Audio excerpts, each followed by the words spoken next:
فلا مضل له ومن يضلله فلا هادي له، وأشهد أن لا إله إلا الله وحده لا شريك له، وأشهد أن محمدًا عبده ورسوله. أما بعد، فإن خير الحديث كتاب الله، وخير الهدي هدي محمد صلى الله عليه وسلم، وشر الأمور محدثاتها، وكل محدثة بدعة، كل بدعة ضلالة، وكل ضلالة في النار.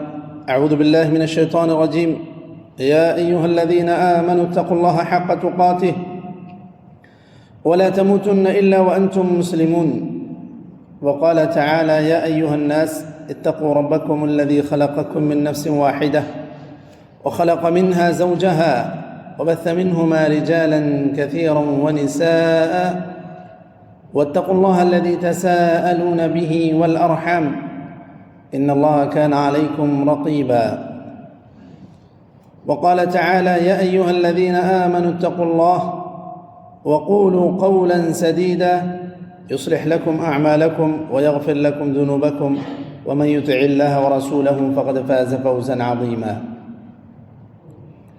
أما بعد، إخوة الإيمان، أوصيكم وإياي أولا بتقوى الله في السر والعلن. وبعد، سنتحدث في هذه الخطبة حول موضوع فضل شهر الله المحرم وصيام يوم عاشوراء. إخوة الإيمان، إن الله تعالى فضل بعض الأزمان على بعض، وخصها بمزيد عناية وكرم، ومن ذلك ما اختص به شهر محرم، فهو أول السنة الهجرية وأحد الأشهر الحرم التي قال الله عنها: إن عدة الشهور عند الله 12 شهرا في كتاب الله يوم خلق السماوات والأرض منها 4 حرم، ذلك الدين القيم فلا تظلموا فيهن أنفسكم، أي في هذه الأشهر الحرم، لأنها آكد وأبلغ في الإثم. وعن أبي بكرة رضي الله عنه قال رسول الله صلى الله عليه وسلم: السنة 12 شهرا، منها 4 حرم، 3 متواليات، ذو القعدة وذي الحجة والمحرم ورجب مضر الذي بين جمادى وشعبان. إخوة الإيمان، ومن فضائل شهر الله المحرم أنه يستحب الإكثار فيه من صيام النافلة. فعن أبي هريرة رضي الله عنه قال رسول الله صلى الله عليه وسلم: أفضل الصيام بعد رمضان شهر الله المحرم، وأفضل الصلاة بعد الفريضة صلاة الليل. رواه مسلم في صحيحه. ومن أفضل أيامه اليوم العاشر، فقد صام النبي صلى الله عليه وسلم وأمر بصيامه. فعن ابن عباس رضي الله عنه قال: قدم النبي صلى الله عليه وسلم المدينة فرأى اليهود تصوم يوم عاشوراء، فقال: ما هذا؟ قالوا: هذا يوم صالح نجى الله فيه بني إسرائيل من عدوهم، فصامه موسى شكرا لله. فقال صلى الله عليه وسلم: أنا أحق بموسى منكم، ونحن نصومه تعظيما له، فصامه وأمر بصيامه.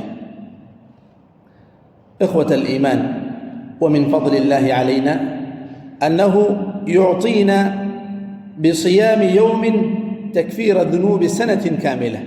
فعن أبي قتادة رضي الله عنه قال رسول الله صلى الله عليه وسلم: صيام يوم عاشوراء أحتسب على الله أن يكفر السنة التي قبله. رواه مسلم في صحيحه. ولكن صيام يوم عاشوراء ماذا تكفر؟ تكفر الذنوب الصغائر فقط، أما الكبائر فإنها لا تكفرها إلا التوبة وقبولها. إخوة الإيمان، وإن النبي صلى الله عليه وسلم كان حريصا على مخالفة الكفار في عباداتهم ومعاملاتهم، فقد صام النبي صلى الله عليه وسلم اليوم 10 من محرم، فقال الصحابة: يا رسول الله، إنه يوم تعظمه اليهود والنصارى. فقال صلى الله عليه وسلم: فإذا كان العام المقبل إن شاء الله صمنا اليوم 9 مع 10. يقول ابن عباس رضي الله عنه: فلما كان العام المقبل توفي رسول الله صلى الله عليه وسلم. إخوة الإيمان، وهنا مسألة: هل يجوز صيام يوم عاشوراء حتى ولو كان صادف يوم جمعة أو يوم سبت؟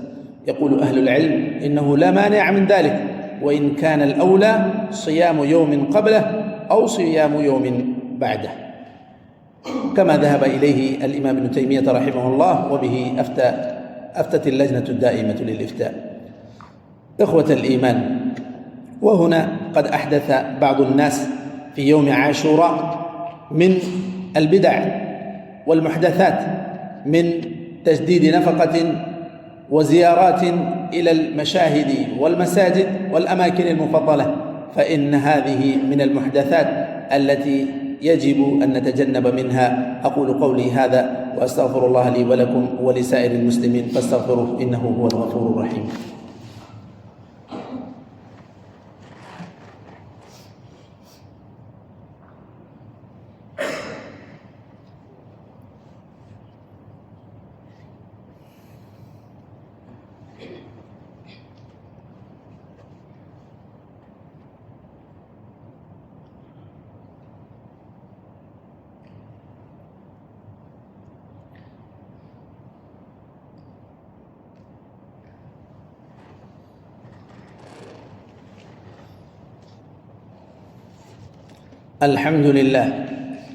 الحمد لله على إحسانه، والشكر له على توفيقه وامتنانه، والصلاة والسلام على رسوله الأمين وعلى آله وصحبه أجمعين. أما بعد، إخوة الإيمان، وقد سئل شيخ الإسلام ابن تيمية رحمه الله عما تفعله طائفة من المسلمين تظهر موالاته لأهل بيت النبي صلى الله عليه وسلم من البدع والمحدثات، فأجاب رحمه الله: إنه لم يرد فيه حديث عن النبي صلى الله عليه وسلم ولا عن صحابته عن إقامة حفلات بحجة المأتم والحزن يوم عاشوراء.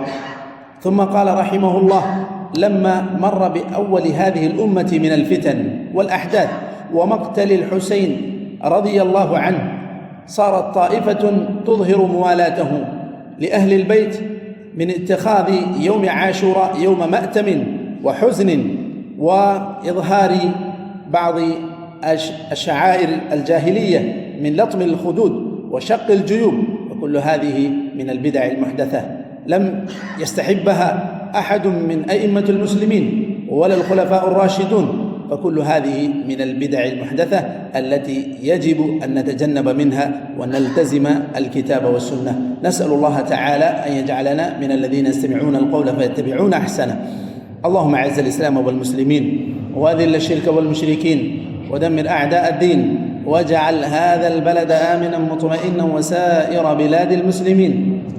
اللهم من أراد الإسلام والمسلمين بسوء فاشغله بنفسه، واجعل كيده في نحره يا قوي يا عزيز. اللهم انصر المجاهدين في سبيلك في كل مكان، اللهم كن لهم ناصرا ومعينا يا ذا الجلال والإكرام.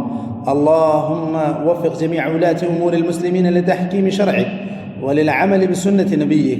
اللهم وفق ولي أمرنا لما تحب وترضى، وخذ بناصيته للبر والتقوى، وهيئ له البطانة الصالحة.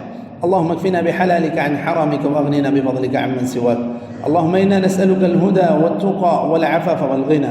اللهم إنا نسألك الجنة وما قرب إليها من قول وعمل، ونعوذ بك من النار وما قرب إليها من قول وعمل. اللهم ادفع عنا الغلا والربا والوباء والزلازل والمحن. اللهم اقض الدين عن المدينين واشف مرضانا ومرضى المسلمين وارحم موتانا وموتى المسلمين. اللهم اغفر لهم وارحمهم وعافهم واعف عنهم وأكرم نزلهم ووسع مدخلهم واغسلهم بالماء والثلج والبرد ونقهم من الذنوب والخطايا كما ينقى الثوب الأبيض من الدنس. عباد الله، إن الله وملائكته يصلون على النبي يا أيها الذين آمنوا صلوا عليه وسلموا تسليما. اللهم صل وسلم وبارك وأنعم على حبيبك محمد. ورضى اللهم عن الخلفاء الراشدين أبي بكر وعمر وعثمان وعلي وعن سائر صحابة نبيك أجمعين وعنا معهم بعفوك وكرمك وجودك يا أكرم الأكرمين. عباد الله، إن الله يأمر بالعدل والإحسان وإيتاء ذي القربى وينهى عن الفحشاء والمنكر والبغي يعظكم لعلكم تذكرون. واذكروا الله يذكركم وادعوه يستجب لكم ولذكر الله أكبر والله يعلم ما تصنعون. وأقم الصلاة.